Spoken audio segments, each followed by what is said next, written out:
When the Muslim world reacted in fury over the Danish cartoons of Mohammed, this was the face of moderation that European Muslim leaders wanted the world to see. The mainstream Muslims living in this country want to show that we can express our protest in a very legitimate, in a very civil, in a very courteous way. But this is the other face of European Islam.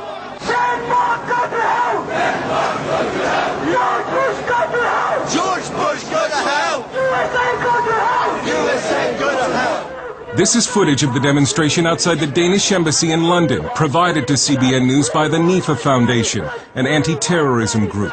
What you can't see in this video is that one of the demonstrators is dressed as a suicide bomber. Even moderate British Muslims were outraged that no one was arrested, even though British law forbids incitement to murder. But it follows a pattern of extraordinary and some would say dangerous tolerance of Muslim radicals.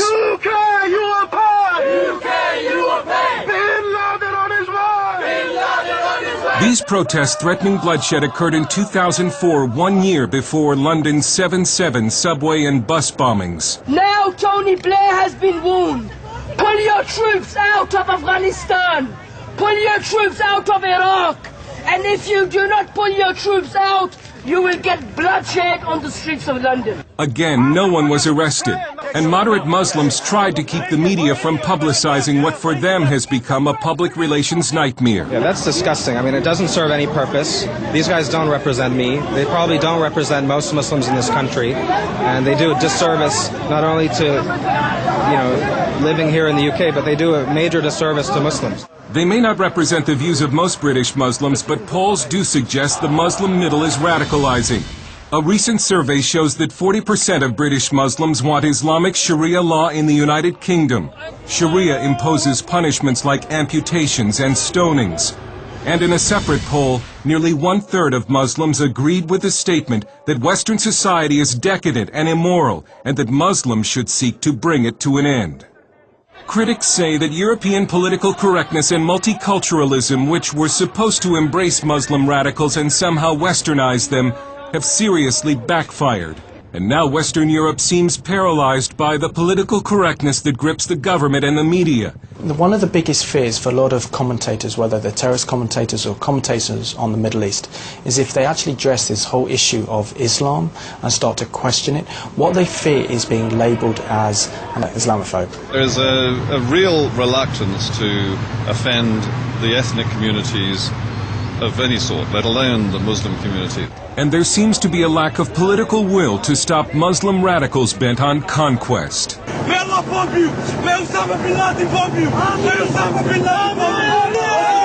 Of Denmark, so we can invade their country and take their wives and war booty! Allahu Akbar! The Dutch parliament has tried to strike a blow against radical Islam by voting to ban the burqa and veils. But that exposes unveiled women to being raped by Muslim men as punishment. There is reported to be a growing rape epidemic of unveiled women in Europe.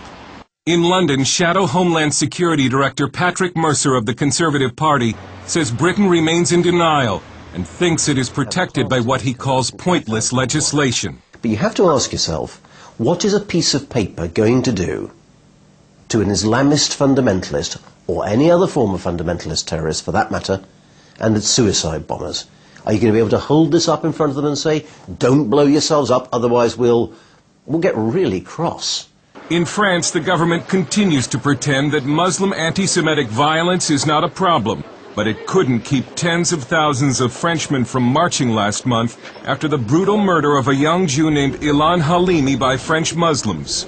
Halimi was held for ransom and then tortured to death by Muslim immigrants who phoned his family and recited to them verses from the Koran as their son screamed in agony.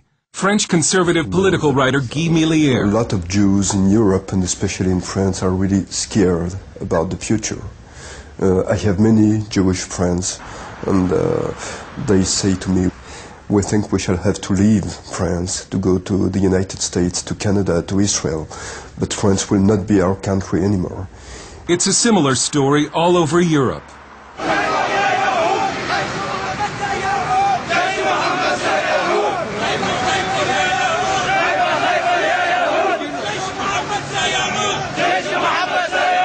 And in the wake of the Khartoum protest, a worldwide group of intellectuals recently signed a declaration that states, "After having overcome fascism, Nazism, and Stalinism, the world now faces a new global threat, Islamism.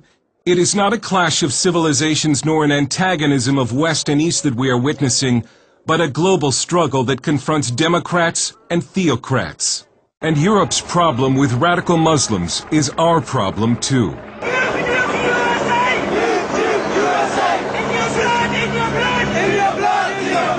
Political correctness has been the fertilizer that has helped Muslim radicalism grow in Britain.